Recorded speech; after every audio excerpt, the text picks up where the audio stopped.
It's the kind of question everyday Canadians seem to be struggling with. Do you think we're going in the right direction in Afghanistan? Well, that's a very difficult question to answer.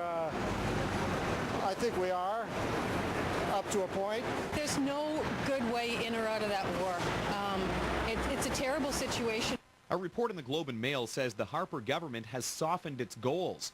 Quoting national defense documents, it says in January 2007, there were tough talking goals of getting rid of insurgents and fighting the country's opium drug war.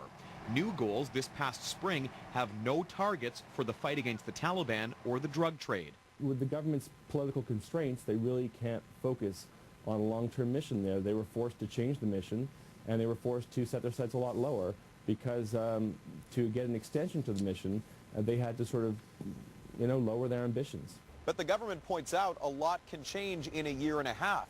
It says it's simply refocused those goals into ones that are more doable before the mission's over. Foreign Affairs says the government is taking, quote, concrete steps to pursue a realistic, truly whole-of-government approach, and that, quote, these overall goals are not more modest, but concentrated on areas in which we can make the most impact until our military mission ends in 2011. If you don't deal with the main problem facing Kandahar, the main problem that we're facing in Kandahar, it means that you have put your bar down. But this think tank also says it'll take longer than Canada has now to set and implement hard targets on fighting insurgents and bringing down the drug trade. Can the focus of this mission be shifted again before 2011? No, and I don't think even Canada can achieve the goals that they have set up right now by 2011.